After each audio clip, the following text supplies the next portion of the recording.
Today we're talking about lifelong connections. It is Monday, November the 4th. The conversation starts now. Right here on Rob and Tristan's Foster Life. Bum, bum, bum, bum, bum.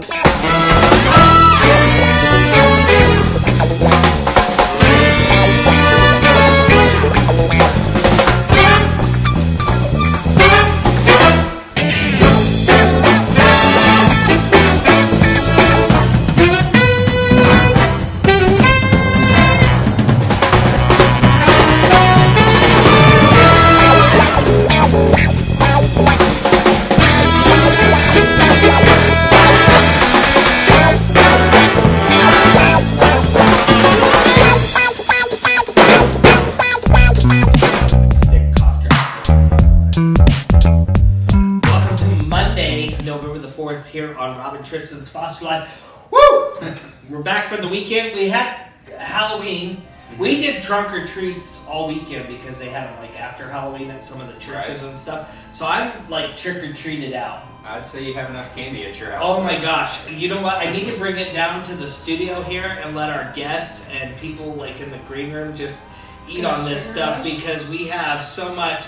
And we did, so last week, the day before Halloween, we did a Halloween cartoon party with my 6 littles that don't go to school. Yeah, I saw that on Facebook. We watched cartoons all day and we had a candy party. Have you ever had a candy party? I don't think I want to. Oh, so well, what we do... Is it candy party like we're going to make, melted crowns look like cookies? Oh, no. Actual candy. No, so the weekend before, they had went to a trunk or treat, so we had some candy. So this is Dad pouring the candy out on the ceramic tile floor in the basement, and they all sit there and they can just eat as much candy as they want. You are a very brave soul, Rob. Oh, it was Very brave. awesome, and you know what?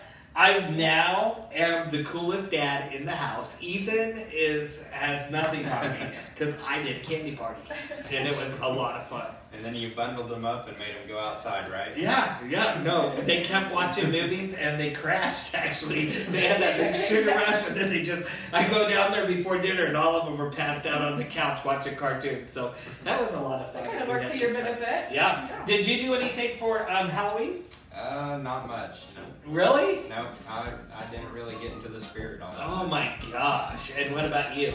So my daughter was a disco girl. Oh yeah. Yeah, so that was super cute, like the big flared out little costume. I like that. We did a trunk or treat at our church and handed out candy, and that was super fun. It was cold, miserable day, but handing out candy was great. Yeah, a little snow in the morning and then a cold, starry night, but it was good. And we thank everybody in the community who has put together trunk or treats, fall festivals, and all those people that open their houses to all the little kids so that they can get some candy around Halloween. Well, unless you go to my grandma's house, she's going to hand you out a pencil. A pencil? Yeah, she does it every year. Oh. And actually, it kind of makes me happy because usually I need a pencil. So I'll go there and get like 3 of them. Oh, yeah. And some people hand out toothbrushes, and I like that because then I don't have to buy toothbrushes. Well, with the pencil by October, you've already lost all of your pencils that you bought for school. Exactly. So there you go. Yeah, she was actually a preschool teacher, so that does make perfect sense. So, Kate, what's in the news today? So there is a story, and this is coming out of Coney Island, where they realized that they were having a lot of kiddos that were struggling with some issues. And they didn't have the resources to help them. They had school resource officers. Yeah. But those school resource officers couldn't really address the issues, so they brought in some counselors, social workers, and they're now awarding children mental health days. So if the kid's having a bad day, they actually let them take a mental health day instead of like a sick day. Oh, that is really good. And sometimes, kids that, especially some that have elevated behaviors, I already do that. There's sometimes when my boys wake up in the morning and I can just see how breakfast time's gone, how chore time's gone, and I just say, you know what? We're going to stay home today and we're going to do something different because I know if I send them to school, it's going to only be within the hour or 2 that I'm going to have a call that I need to come pick them up anyway. And so I think mental health days are really good.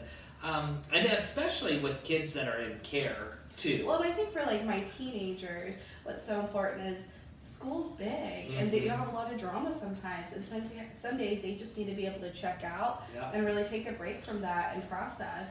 So I think it is a really good idea. Sometimes when my kids, I feel like they're under a lot of stress, especially my olders, I'll say, hey, do you want to go to school today, or would you like to go with me Christmas shopping? And they're like, really? And I'm like, yeah, we'll go Christmas shopping, we'll go get lunch and stuff. And I think that that's just as healthy as going to school. And I remember my dad used to do that with us when we were kids, and that's something that I'm 50 years old and I still remember to this day, is that we would do those kind of mental health days. But I've had a lot of teachers say, if you're not regulated, your emotions aren't regulated, you aren't learning anyway. Right. So why have them in school?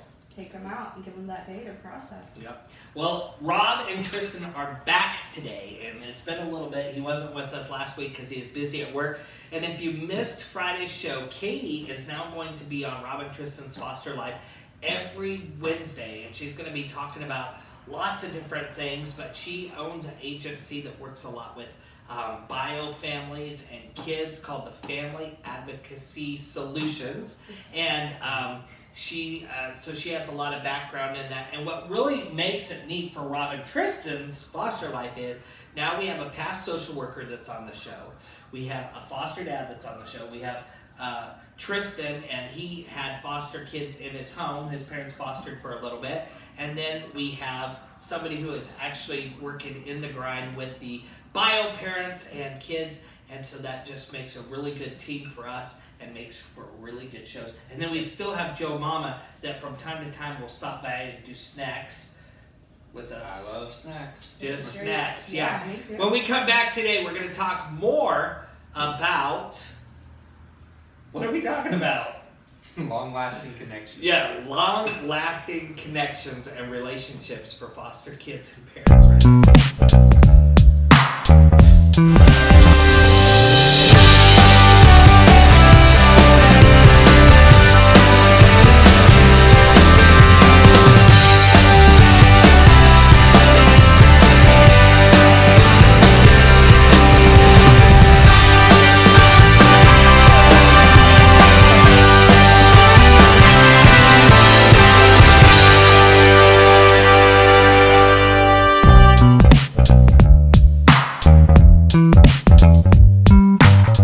440,000 kids are in foster care in the United States, and it's so important that we have long-lasting relationships with those kids, both for their bio parents and also for the kids that can help them and support them and do things. Today we're going to break it down for you and talk about it and some of the ways that you can help keep the kids that are in your home connected with some people that are really important to them. So what are we talking about, Katie? Really keeping kids connected to family or previous teachers or schools, or things that are going to give them that idea of consistency and give them that feeling of connectedness. Oh, I like this. There was a family over in Republic, and the older gentleman would go every day over to do maintenance on his apartment building. He actually owned the apartment building, and when those kids were actually taken away, it was a little bit different, but he had built a relationship, and he had fed those kids in the summer, and he would bring them stuff and do all this thing. So when those kids came into care, guess who the state asked to take them? Oh, that's amazing. You know, because he already had that relationship. Him and his wife had already had them over to their home and would do things for them and knew them, and they were a really good placement. And actually, they ended up adopting those kids last Christmas. But it just goes to show how important those relationships are. And sometimes when we are foster parents, I know that we kind of think, how are we going to keep them connected, or do we want to do that? But it's really important to do that, I think. I agree, and I think that it gives them, they have this life, this history before they came into our homes, and to let them still have that is a big piece of them. That's their identity. And so social media makes it easy if it's age appropriate, letting kids search those previous teachers or have those cousins connected on Facebook or other social media outlets is really an easy way to do it. Right. But then even inviting bio families to birthday parties or other special events, and then helping those kiddos make new lifelong connections. Right. I think that is so true. And you know, when I'm thinking about this, there's lots of people that are in my kids' life that have been there for them, and so it might be that they've gone to a certain therapist since they were little, because there's been ongoing issues with them, whether developmentally or whatever the case may be, and so they're comfortable with that therapist, and so sometimes driving that extra 15 or 20 minutes so that they can be with somebody that they're familiar with, I think is really important. Oh, I agree. Or even like a doctor's office that already has their history, they kind of knows the doctor or the dentist. That's a really good idea. That's a really simple way. Yep. I like the relationship with the teachers. I know whenever I was younger, I had one teacher that I had for a couple of years, and almost every single day after school we'd sit and play checkers together. And you know, thinking of it then, I was like, oh yeah, we're playing checkers. But now to be as old as I am, to look back at it, it's like, man, this teacher really helped me in a time that I maybe didn't know I needed help, but it helped me learn skills that I didn't have before. Yep. My 6th grade teacher, she used to take me out to McDonald's. She always says I'd get fired if I did this now, but she used to take me to McDonald's like at lunch hour and stuff, and we developed this relationship actually with her and her husband, and still even today, just recently, she was encouraging me and sending me little notes and things, and she's been just a really important part of my life, and I can't imagine my life without her. And I say this because you brought up a really good point. If you've brought in a kid, I know in Missouri, I don't know how it is nationally, but in Missouri, if you brought in a kid and they're really plugged in their school, I encourage you to keep them in that school if it's a reasonable driving distance for you. And I think that that's important. And I've actually done that before, and it was like, you know, the next town over, and it really gave, for my kiddo, it really gave her the ability to keep in, you know, with her friends, and it gave her dad, she actually went home the quickest out of all my kiddos, but it gave her the ability to make sure that her dad was okay, for him to connect with her, for them to have that rapport with the teachers that they always had. Yep. And the other cool thing about doing that with the school, so if you can imagine, this kid has been ripped out of their home, they've been taken from all the people they really know, and they've gone into a stranger's house, and I don't care how committed you are to foster parenting and what your mission is and your goal, they still have come into a stranger's home. And so when you look at that big picture of what's transpired, if it means just keeping them with that counselor or keeping them in the school, that still gives them familiar faces that they know better than you, that they're connected with, that are okay. And so when we come back, I want to talk more about this, because I'm gonna talk about some of the relationships. I want to talk about relationships that are within their family that we might want to keep going and make sure that they get visits with and get to be and see after this. No more trash bag moves for foster youth. Help us buy bags. Donate at fostertv.net. Click the yellow donate button. Foster TV is a HEDFRA production. Only at Foster TV.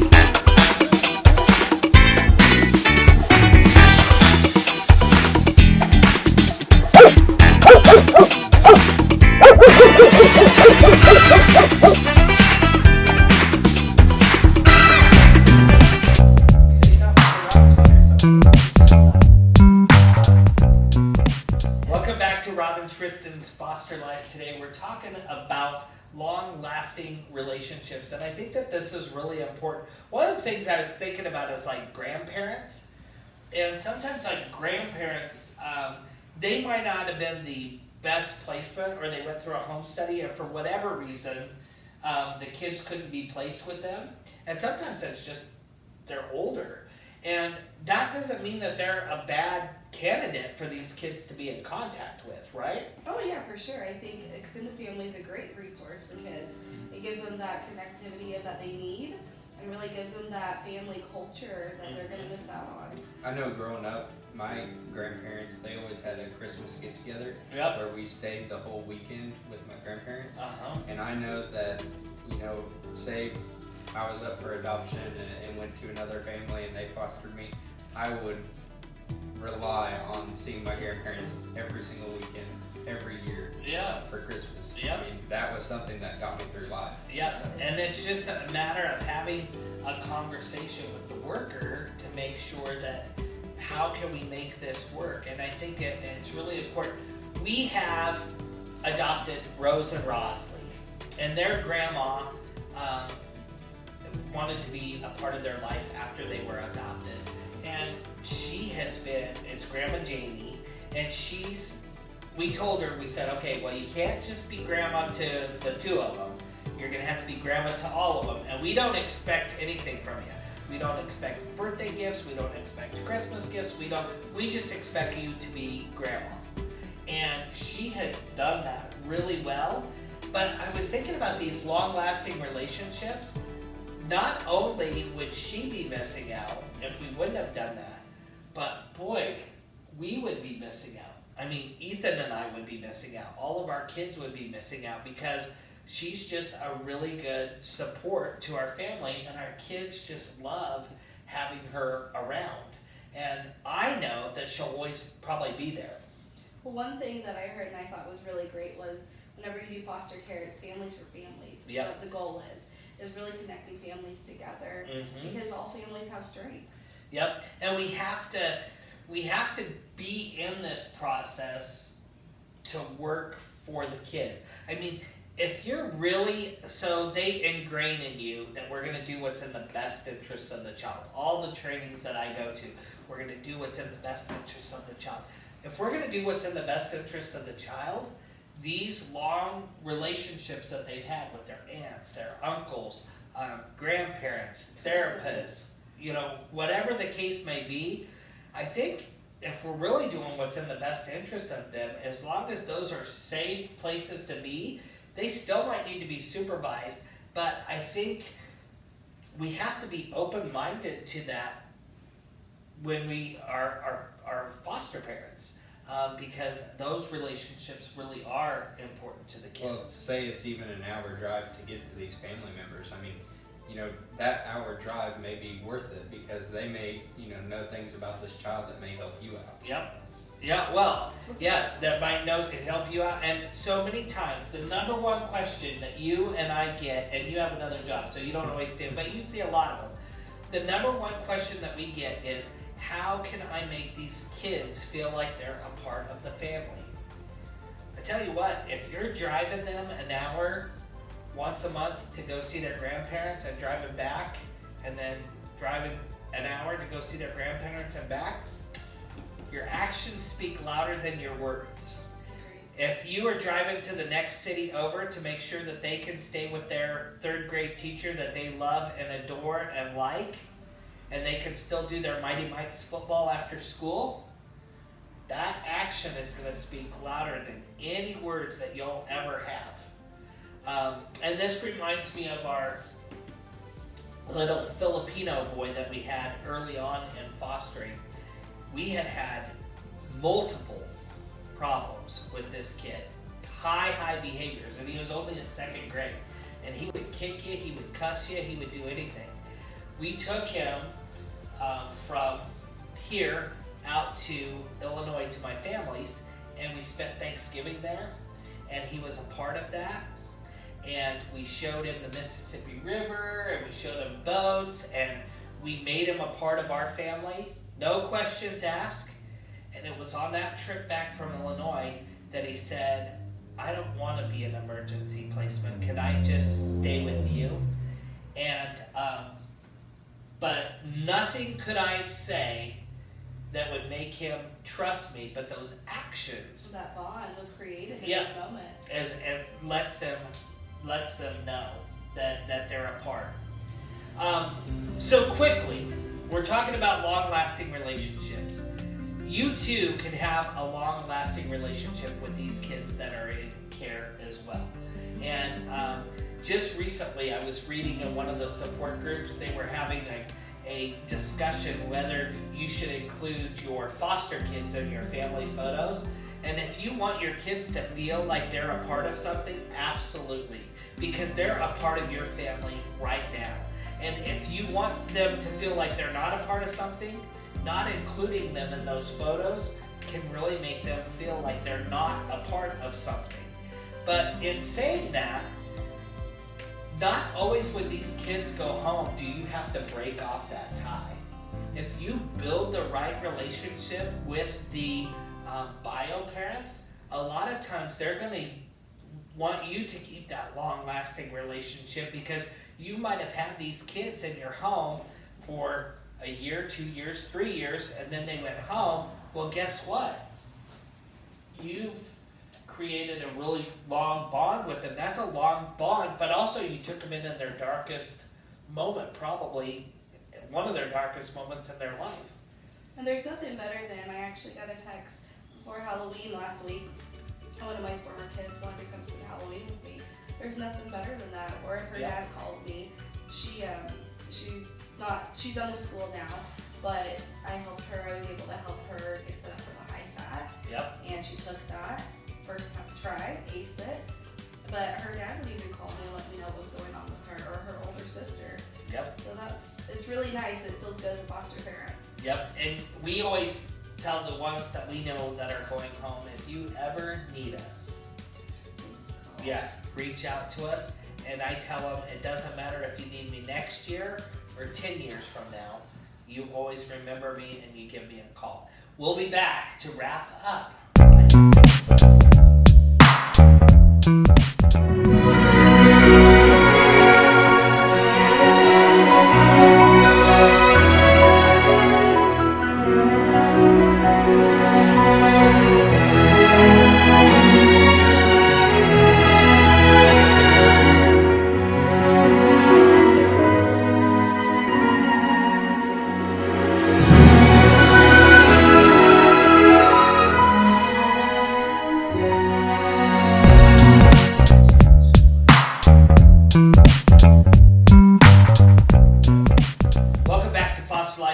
Tristan, you're supposed to be talking. We're going to wrap it up. Yep, I'm getting there. Huh? I'm getting there. I've got a pretty good story for you. Oh, you do? Well, I just want to thank you again for talking about long-term relationships. And as foster parents, bio parents, anybody who's watching, I just really want you to think about your kids and who they're connected with, whether it be from their past, currently, or whatever, and see what you can do to kind of keep those relationships going. And you know what? Sometimes it doesn't mean driving them a long way.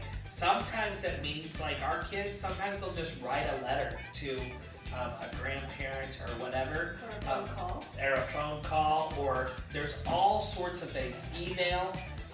The only thing that I say to kind of use precaution on, if they're going to email or write, I would kind of know the person enough to make sure that they're going to email or write back. And the reason being is every day when they come home from school, they're going to be asking you, did I get anything in the mail today? Or did you check your email today? Did you check your email today? And so maybe kind of connecting before they connect through mail or email. And also, who doesn't love to get a colored picture from a 3-year-old or a 4-year-old or a 5-year-old in the mail? And what 5-year-old doesn't love to get mail in the mailbox? So those are really good ways to connect too. So, do you have any good news for us today, Tristan? I do. And okay. This story is a story that just, keeps getting better and better. Oh, I like that. In a second. Yeah. So, Damien and Ariel are these two guys' names. Okay. It says, a gay couple in Argentina have adopted a baby that was rejected by 10 other families because she is HIV positive. Oh my gosh. So, Argentina, Damien and Ariel, same-sex couple, adopted a baby that's HIV positive. Right. Okay. Then, now, their daughter is on treatments. And the virus is now undetected. That is so awesome. I mean, that's that's a good part of the story, but then it gets even better. Oh, it's better than that? Right. Okay. The woman heard this story, heard of this story, and asked if they would adopt her child as well. Oh, really? And so then they did, and their comment whenever they adopted this child was the connection was immediate. We held her in our arms, gave her the bottle, and she looked at us with her eyes wide open without crying. Yes. I love that instant connection. Yeah, you know the thing about HIV kids is, when we're in Haiti, we were at a wonderful orphanage there called God's Littlest Angels. We love that place. And if you are into that kind of stuff, look them up online because they have amazing stories. But a lot of the babies there, because of lack of sex education and that type of stuff, a lot of the babies there are HIV positive. But you know what? When you're holding those babies and you're feeding them bottles and everything, you would never know. And really, you know, in the olden days, they thought you had to take all these precautions for HIV positive kids, but really, you don't really have to do a lot. The biggest concern is blood-to-blood contact. When we come back on Friday, I know we got a good show, but Tristan, do you know what it's about? I don't. And I don't know what it's about. And Katie is over here just having a coughing fit, so I'm sure she doesn't know what it's about. Hold on. This story, it gets a little bit better. Oh, so it gets better than this? Yes. Okay. These two people actually help with the company in adopting children. So they help others adopt children. That is awesome. Children with HIV or just children? Just children. That is awesome. So see, they're serving and they're doing what they're supposed to do. We will be back on Friday. Help support Foster TV. Go to fostertv.net and make a donation today. Foster TV's My Story is a HEDFRA production. Only on Foster TV.